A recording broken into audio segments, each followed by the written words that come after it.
Bonsoir Déborah. Bonsoir Guy. Bonsoir à tous. Concernant l'Ukraine, un fil peut être tissé depuis la révolution orange en 2004, en passant par les révolutions de la dignité à Maïdan en 2014, jusqu'à la guerre actuelle de défense contre le régime poutinien. Entre les lignes de ces événements apparaissent quelques traits de ce que nous appellerons dans cette émission l'identité ukrainienne aujourd'hui. Une identité d'un peuple combatif et rebelle à l'oppresseur, aspirant majoritairement à la démocratie. Parler de cette identité est d'autant plus important que dans le discours poutinien qui accompagne cette guerre, il y a une tendance à nier aux Ukrainiens leur identité, la résorbant dans l'identité russe. Pour cette émission, nous aurons trois collègues ukrainiens, 2 qui sont en Ukraine et qui seront avec nous à distance, et 1 qui habite en Belgique et qui sera avec nous sur le plateau. Olena Samoilova, bonjour. Vous êtes psychanalyste à Kiev, membre de la New Lacanian School et de l'Association mondiale de psychanalyse. Vous avez déjà participé récemment à une émission du studio Lacan sur la psychanalyse en temps de guerre. Yuri Volnik, bonjour. Vous êtes psychanalyste également, membre de la New Lacanian School et de l'Association mondiale de psychanalyse. Vous venez de la région de Kiev. Et vous avez été contraint récemment de quitter votre lieu de vie à cause de la guerre. Et je pense que ce n'est pas la première fois d'ailleurs que ça vous arrive. Alexei Pikman, qui est avec nous sur le plateau, bonjour. Bonjour. Vous êtes psychologue et vous vous faites orienter par la psychanalyse. Vous suivez notamment les cours de la section clinique de Bruxelles depuis de longues années. Vous êtes arrivé en Belgique avec vos parents en étant adolescent à la suite de la catastrophe de Tchernobyl. Vous nous direz tous les trois certainement plus de votre parcours dans le courant de l'émission. C'est parti.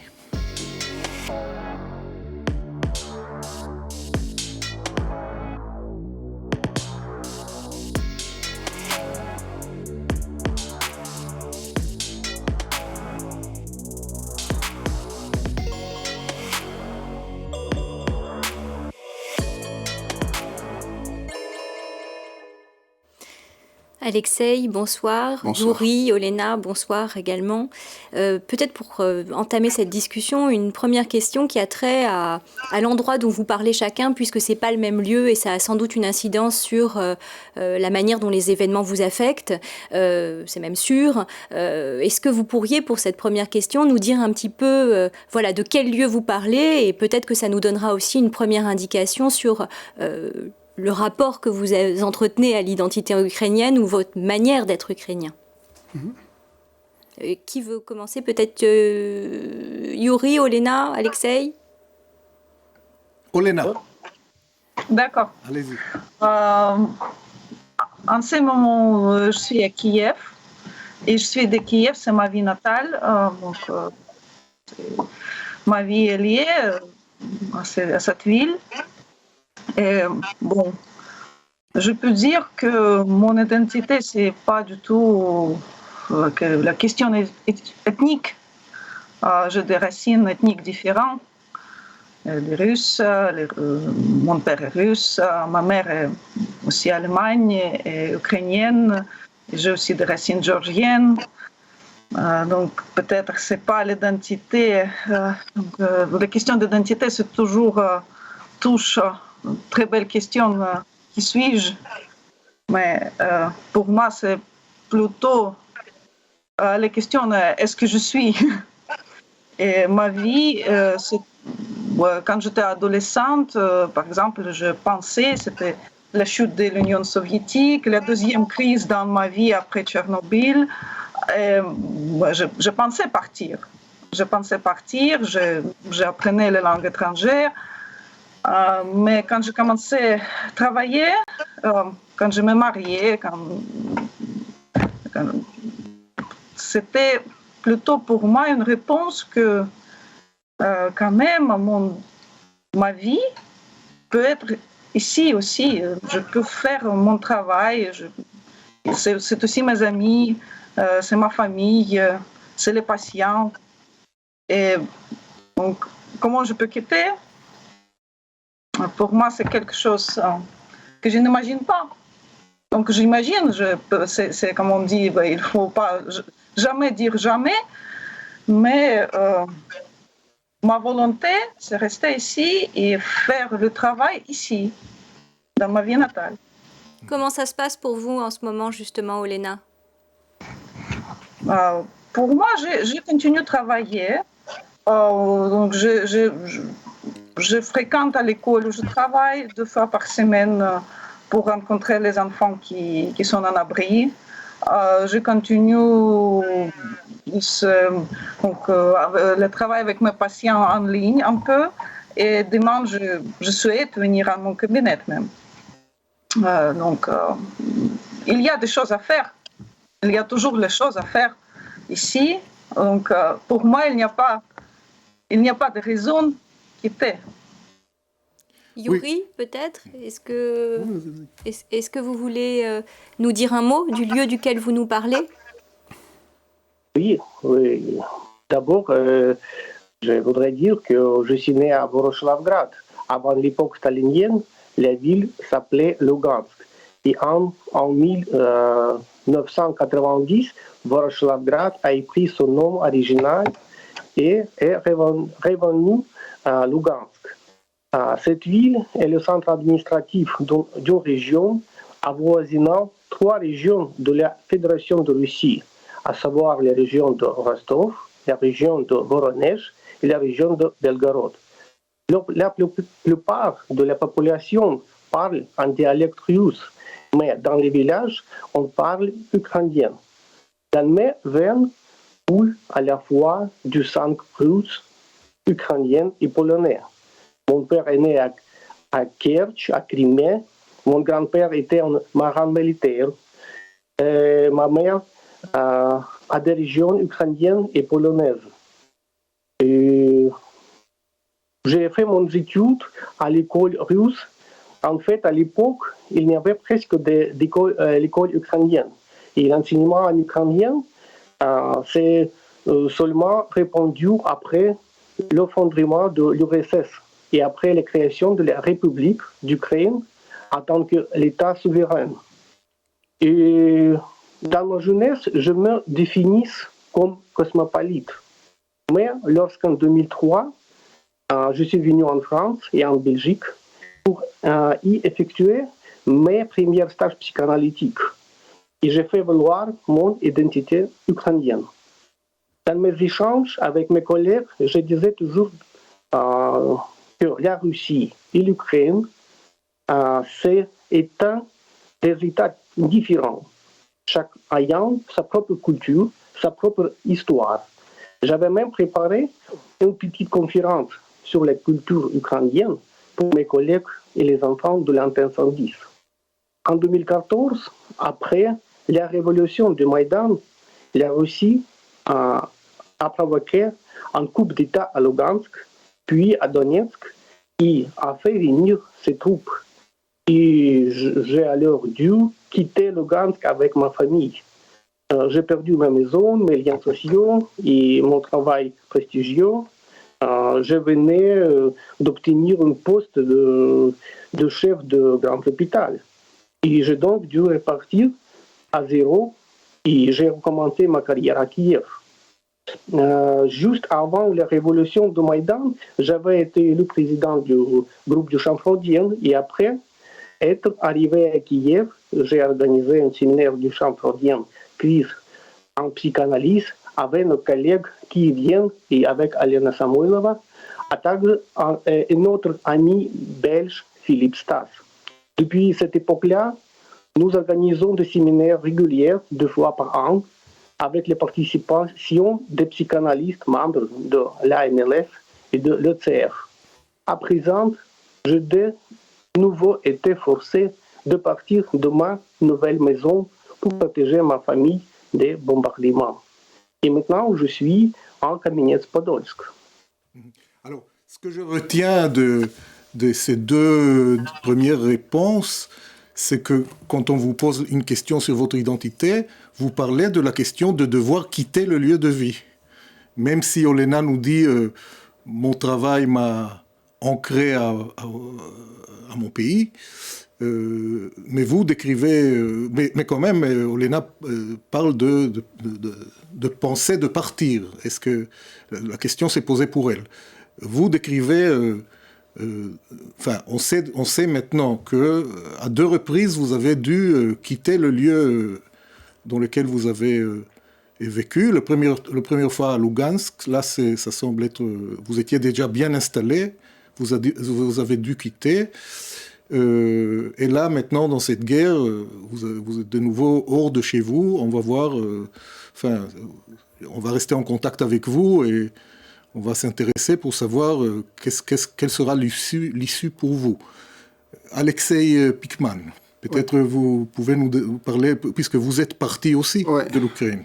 Disons que la décision de partir n'était pas la mienne, mais celle d'une partie de ma famille, mais plutôt la décision de rester était la mienne, celle que j'assume en tout cas. Je dirais que la raison profonde de notre départ était la raison politico-économique, on va dire, mais politique avant tout. Et Tchernobyl, ça a été un facteur qui a accéléré les choses, en fait. C'était un catalyseur, finalement, dans la prise de décision. Donc, comme l'avaient souligné mes collègues en Ukraine, je pense que mon identité aussi, ce n'est pas un monolithe, c'est plutôt une mosaïque, je dirais, et l'identité ukrainienne en fait partie. Voilà, et avec les événements qui se passent actuellement, bon, je me trouve en Belgique, c'est évidemment pas du tout comparable avec ce que vivent mes collègues, à qui d'ailleurs j'ai envie d'exprimer ma solidarité la plus profonde en ce moment. Néanmoins, je me sens profondément touché par ces événements par rapport à notre pays, par rapport à ma ville natale et par rapport surtout aux personnes qui me sont chères. Voilà. Alors, ce de quoi vous témoignez tous les 3 d'une certaine façon est le rapport à la langue. La langue, on comprend que d'une part, vous avez un rapport à la fois à la langue russe et à la fois à l'ukrainien. Peut-être, il me semble que, si je comprends bien, vous allez me corriger, votre langue qui est presque la langue maternelle est plutôt le russe. Oui. Mais en même temps, dans ce que vous dites, vous êtes ukrainien, c'est-à-dire que être russophone n'est pas nécessairement être russe, n'est pas nécessairement être pro-russe, et peut-être n'est pas nécessairement être même séparatiste russe. C'est-à-dire qu'il y a donc ça c'est une question que je voudrais vous poser. Est-ce que vous pourriez... Il y a un rapport étroit entre la langue russe et l'identité ukrainienne. Je ne sais pas qui souhaite répondre. Je peux... Oui, d'accord, mais donc c'est la première question que j'ai par rapport à ça. Et aussi, Yuri l'a évoqué un petit peu. Comment est-ce que dans votre éducation, comment est-ce que ça a cheminé? Comment est-ce que vous êtes venu à parler 2 langues ou une langue et demie ou je sais pas. Si vous pouvez peut-être répondre, peut-être le premier, Alexis, et puis on va... D'accord. En fait, ma langue maternelle, c'est le russe. C'était la langue qui était parlée à la maison, en fait. Je suis issu d'une famille russophone. Et là, on va dire que la langue ukrainienne s'est un peu imposée à moi. Donc, pour des raisons, on va dire, des facilités, on m'a mis dans une école ukrainienne. C'était juste parce que, pour des raisons de proximité, on va dire. Et donc, j'ai dû apprendre l'ukrainien sur le tas, en fait. Alors, ce qui était un peu curieux aussi, c'est que je n'ai pas éprouvé trop de difficultés à m'intégrer dans ma classe parce que pratiquement tous mes camarades, si pas tous, ils parlaient le russe entre eux. Donc, c'était relativement facile, mais c'était assez paradoxal aussi. Donc, en classe, on devait parler l'ukrainien la plupart du temps, alors que pendant la récréation, c'était le russe. Donc, ça m'est venu comme ça. Je dirais qu'effectivement, le russe fait partie des langues qui étaient parlées en Ukraine depuis de nombreuses années. De ma jeunesse, enfin, les souvenirs que j'en garde en tout cas, le russe était plutôt la langue de promotion sociale. C'était une langue qui était parlée plutôt à la ville. L'ukrainien était réservé plutôt des endroits plus éloignés, notamment les campagnes, des choses comme ça. Et puis, je pense que l'Ukrainien retrouve ses lettres de noblesse à partir de 2004. Donc, en tout cas, en retournant à Kiev de manière régulière, je l'ai senti très, très fortement. Est-ce qu'on peut dire pour autant qu'une langue va définir sa position politique?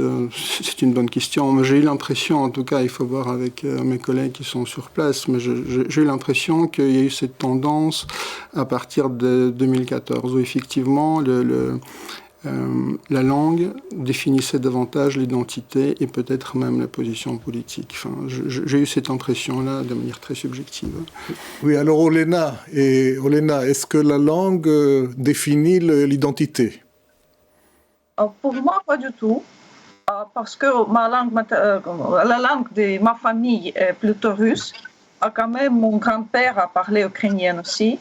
Et j'avais des camarades dans l'école maternelle, par exemple, qui parlaient ukrainien. Donc, cette langue était toujours présente. Et aussi, je peux dire que, par exemple, beaucoup de gens de ma génération à Kiev, ces grandes villes, et comme a déjà dit Alexis, que parler russe était plus prestigieux. Donc, les gens de ma génération, beaucoup de monde parlait russe, malgré le fait que son parent parlait l'ukrainien. C'est beaucoup de monde, en fait.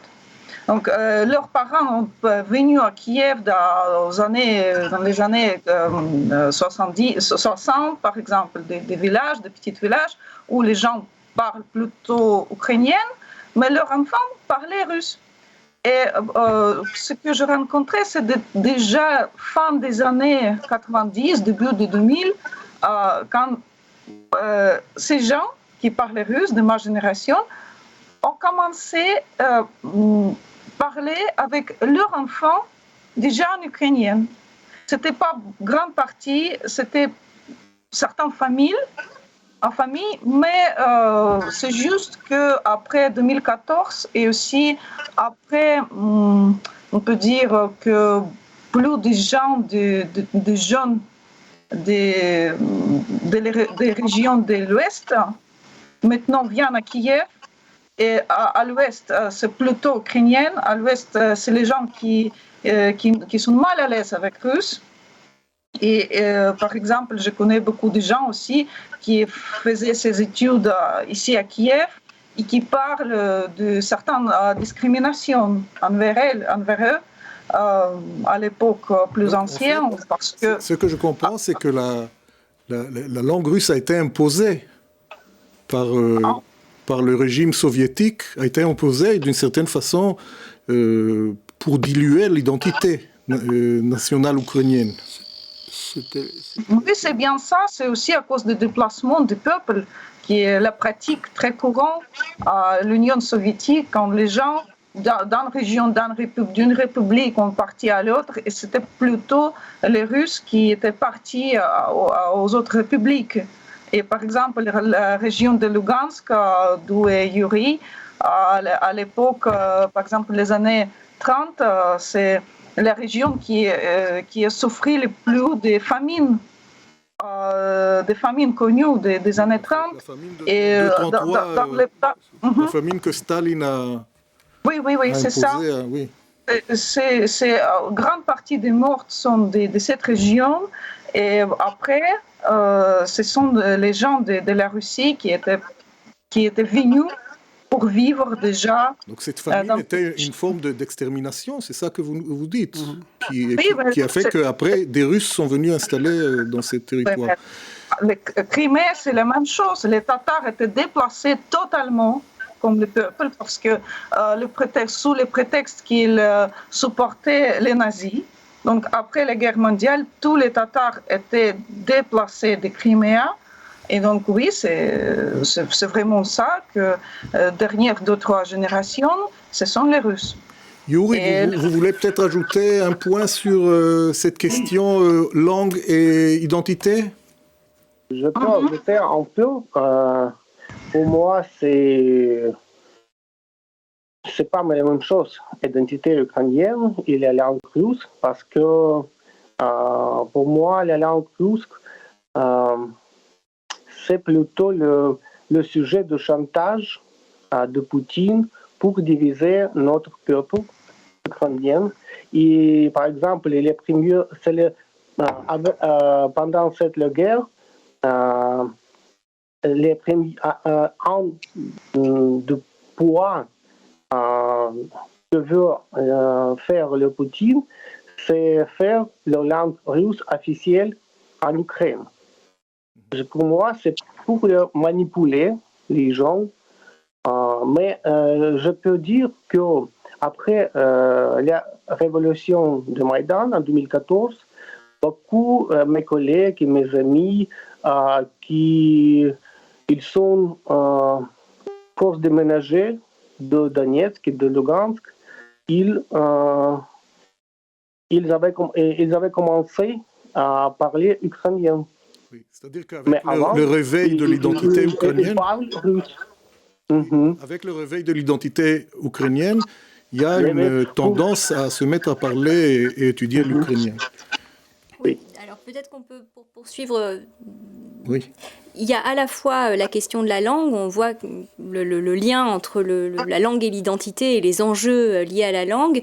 Il y a aussi les événements politiques, guerriers, et on voit comme la révolution, la guerre peut accroître ces enjeux au niveau de la langue, mais aussi au niveau de l'identité. Et donc peut-être vous pourriez nous dire chacun quel impact les événements, la révolution de 2004, Maïdan en 2014 et la guerre aujourd'hui a pu avoir une incidence sur votre manière d'être ukrainien. Alexei, oui, peut-être. Je vais bien commencer. Mais effectivement, oui, c'est un impact très, très clair, hein, je pense. Donc, lorsque j'étais adolescent, j'ai discuté avec les gens de mon entourage, je leur précisais que je venais d'Ukraine. Immédiatement, ils me répondaient, donc tu es russe. Donc, j'étais considéré comme russe pour la plupart des gens de mon entourage. Et puis, il y a eu vraiment un changement très, très précis, très clair en 2004, lors de la révolution orange, où d'une certaine façon l'Ukraine apparaît sur la carte pour l'opinion publique et pour les gens, ça devient évident que ça existe et que c'est très différent être ukrainien et être russe. Et donc à ce moment-là, la nuance apparaît. Et je dirais qu'aujourd'hui, cette différence est très très marquée et je suis frappé d'ailleurs de voir à quel point les gens vont m'identifier à quelqu'un qui pourrait faire le relais, disons, entre l'Occident et l'Ukraine, dans mon entourage par exemple. Ils vont s'adresser pour proposer de l'aide, des choses comme ça. Donc c'est vraiment une évolution très très claire sur un espace de 30 ans. Ce sont des langues proches, l'ukrainien et le russe Oui, ce sont des langues slaves, donc qui font partie de la même famille. Cela dit, il y a quand même des nuances. Il y a 33 lettres dans les deux langues, mais il y a 4 lettres qui diffèrent. Un russophone et un uchronophone si on peut dire, se comprennent s'ils se mettent à parler comme ça, comme je vous parle là maintenant, ils se comprennent facilement? Ils ne se comprendront pas à 100%, je pense. Ce n'est pas si proche que ça, finalement. Il y a aussi les influences du polonais, par exemple, pour l'ukrainien. Donc c'est proche, mais pas tant que ça, finalement. Il y a des nuances. Merci. Yuri, Olena, est-ce que vous voulez réagir à cette question de l'incidence de la révolution orange, de Maïdan et de la guerre actuelle sur votre manière de vous sentir ukrainien ou dans la question identitaire? Moi, je peux dire que oui, c'est cette révolte qu'on a, c'est aussi la mienne, parce que ces messages, vous n'existez pas. Vous n'existez pas en tant que peuple, avec sa langue, avec son désir, avec son subjectivité, je peux dire. Donc, et c'est les batailles qui duraient des siècles. On a eu les tentatives d'effacer les lettres, l'alphabet même ukrainien, par exemple, au 19e siècle, c'est par Piotr le Premier, aussi les persécutions, l'interdiction d'écrire en ukrainien. Donc, c'est toujours ce message, vous n'existez pas. Et pour moi, c'est quelque chose qui me touche profondément, c'est la mienne aussi. Donc, c'est comme je ne veux pas consentir à viol, parce que c'est très violent, ce discours. Yuri? Oui, pour moi, tous événements qui toujours ils déclenché de batailles et ils ont déclenché de la guerre. Et à cette position, l'Ukrainien, ils sont défendus dans sa territoire. Et toujours, parce que je voudrais dire que d'un point de vie militaire, l'Ukraine n'a jamais attaqué. Et l'Ukraine ne fait que défendre son intégrité territoriale et son propre histoire et son propre langue. Et je pense que c'est très grave et important. Oui, merci. Alors, j'ai dit dans l'introduction que les traits de caractère collectif, si on peut parler dans ces termes, évidemment pour nous les psychanalystes, on ne parlera pas d'identification dans ces termes-là, mais disons que l'identité collective a ce trait-là de la combativité, de ce côté rebelle ukrainien. Est-ce que vous pensez que ça a des racines dans l'histoire de ce peuple? Est-ce que les Ukrainiens sont des descendants des Cosaques, par exemple, ou de l'esprit cosaque, ou autre chose? Alexei, vous voulez répondre? Oui. Je pense que ce serait un peu réducteur de dire que tous les Ukrainiens sont descendants des Cosaques, mais dans l'esprit, dans l'esprit, oui.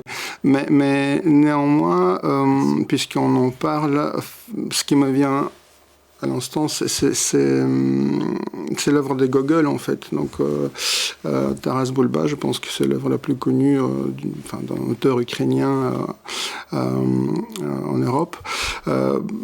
Très brièvement, les événements de ces romans se déroulent au XVIIe siècle. Donc, il s'agit d'une révolte paysanne. Et Taras Bulba, c'est quelqu'un qui va... Enfin, il n'y a pas des grades, donc on va dire que c'est le chef des Cosaques qui va se défendre contre la noblesse, va défendre ses terres, va se révolter contre la noblesse polonaise. Je pense que la fin du roman, c'est très représentatif, il me semble en tout cas. À la fin du roman, en fait, Taras Bulba et quelques hommes sont poursuivis par l'ennemi. Et Taras Bulba se rend compte qu'il perd sa pipe et donc il fait demi-tour. C'est un guerrier averti, expérimenté. Je pense qu'à ce moment-là, il sait ce qu'il fait, il sait le risque qu'il prend. Et malgré ça, il fait demi-tour. Ces hommes lui disent retourne, tu risques ta vie. Il dit, je ne veux rien laisser à l'ennemi. Et je pense qu'avec ce qui se passe actuellement, il y a quelque chose vraiment qui met en exergue dans cette œuvre. Gogol a mis, après la première édition, 7 ans pour réécrire le roman, donc je pense qu'il n'y a rien qui a été laissé au hasard, et donc ça montre bien cette idée. Je rejoins ce que Yuri disait, donc c'est pas, Taras Bulba n'est pas un envahisseur, mais il veut rien laisser à l'ennemi, en fait. C'est une phrase importante. C'est une phrase importante. Et d'ailleurs, il y a une polysémie en langue russe, utilisée par Gogol pour la pipe, ça veut dire aussi le landau, comme pour le bébé. Peut-être que ça a de l'importance aussi. Ne rien laisser à l'ennemi. Est-ce que Yuri ou Olena veulent ajouter un mot là-dessus? Oui, je veux dire que les Ukrainiens sont un peuple très libre et indépendant, et comme les Cosaques zaporok, comme vous disiez. Et les Cosaques sont réputés être des gens dynamiques, ouverts d'esprit et accueillants. Mais en cas de nécessité, les défendaient leur terre jusqu'à bout. Et je voudrais ajouter que il y a toujours eu de tensions entre les Russes et les Ukrainiens. Par exemple, il existe des sobriquets péjoratifs. Les Ukrainiens traitent les Russes de Katsap et les Russes traitent les Ukrainiens de Khokhol. Et comme Guy Caros le remarque, ces genres d'insultes visent la jouissance de l'autre, de manière différente de faire avec les jouissances. Et c'est sobriquet. Quel est le sens de ces deux mots dénigrants que vous dites? Quel est le sens de ces mots? Vous avez dit... c'est Khokhol. Ça veut dire quoi? Khokhol? Oui. Oui. Et ces sobriquets péjoratifs ont en même temps un versant comique des drôles parce qu'il s'agit en fait de style de coiffure. Et l'origine Khokhol signifie toupet, un touffe de cheveux bouffant au-dessous du front. Je vais vous montrer le... Alors, mettez ça un petit peu plus au centre, parce qu'on... Voilà. Ça veut dire la crête. D'accord, la crête. Ok. D'accord. Et voilà. Et, c'était quoi cette image, Yuri? Oui, c'est cosaque. C'est typique, cosaque typique, avec un Khokhol. Un cosaque avec une crête, c'est ça? Oui, da. Et, tandis que Katsap dessine quelqu'un portant une longue barbe. Et, hélas, beaucoup de Russes, et même certains de mes collègues, adoptent un vocabulaire militaire, agressif et revanchant envers l'Ukraine et le monde entier. Et par exemple, ils se réjouissent en criant « le Crimée est à nous » et en brandissant l'arme nucléaire. Et certains me traitent aussi de Khokhol, c'est-à-dire de toupet. Et derrière ce sentiment infondé de supériorité se cache une lâcheté banale, c'est-à-dire le contraire du toupet.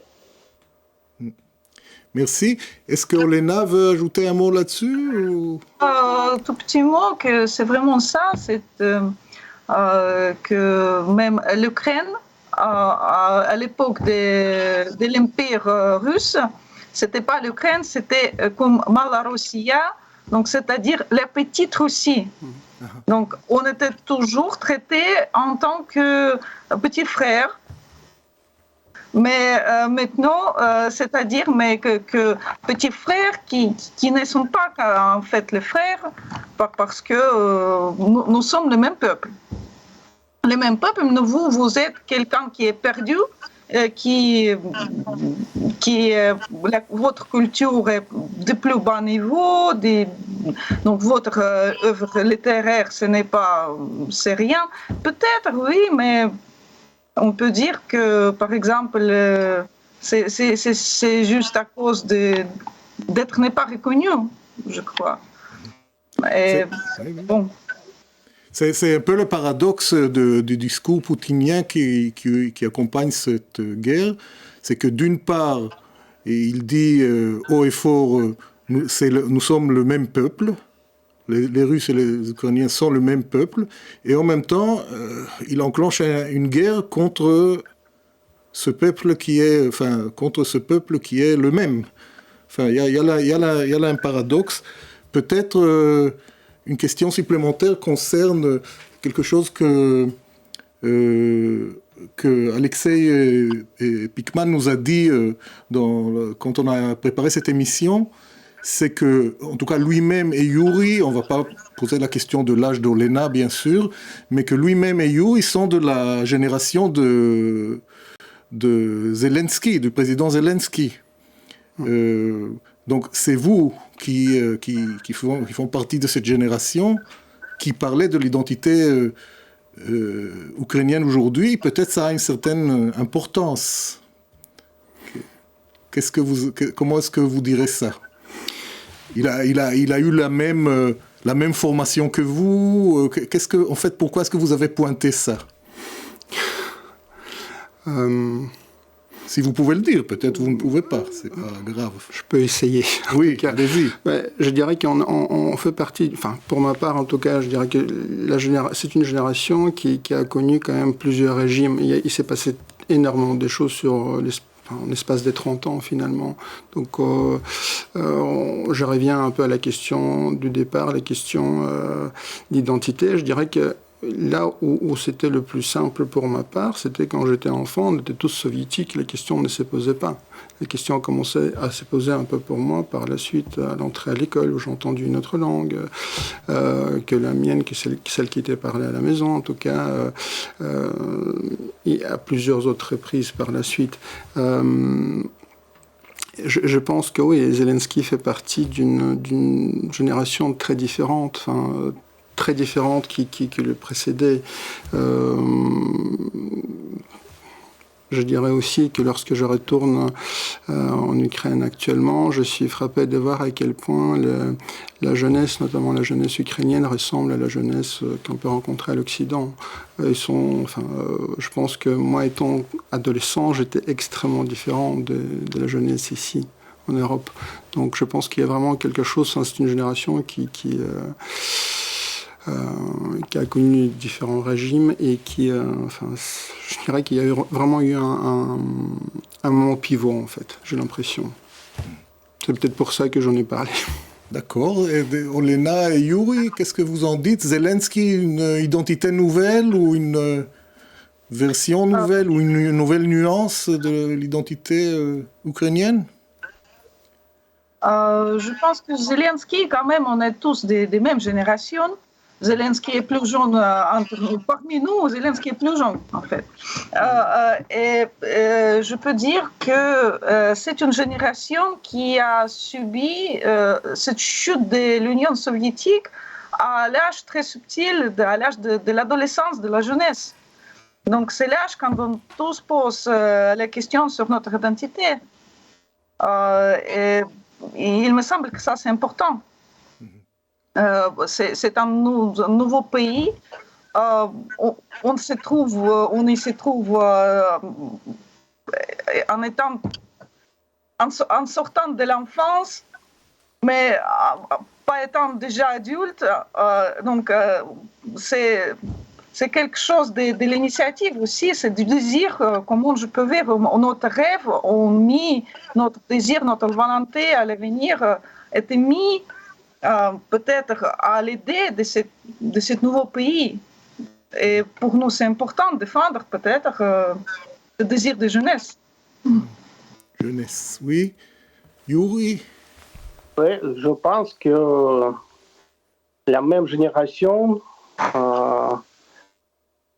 elle a changé beaucoup de fois après cette chute de l'Union soviétique, après le perestroïka, après créer la République d'Ukraine. Et on peut dire que c'est pas l'identité c'est une identité mosaïque, mais c'est plus une identité le peuple libre. Et je pense qu'on peut regarder plus facile que, par exemple, en Ukraine, pendant cette période-là, pendant l'indépendance de l'Ukraine, déjà changé 5 présidents. Tandis qu'en Russie, c'est presque toujours pendant 20 ans, c'est le Poutine qui est le président du pays. Et je pense que notre génération, c'est les gens qui veulent être libres. Merci Yuri.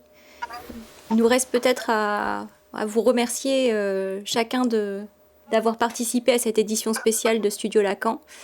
Et voilà, nous savons gré d'avoir accepté d'être avec nous aujourd'hui pour cette émission, pour cette édition spéciale. Oui, merci à vous trois, Alexei, Olena et Yuri. Merci à vous. Merci à vous. Bon, Studio Lacan vous dit à bientôt.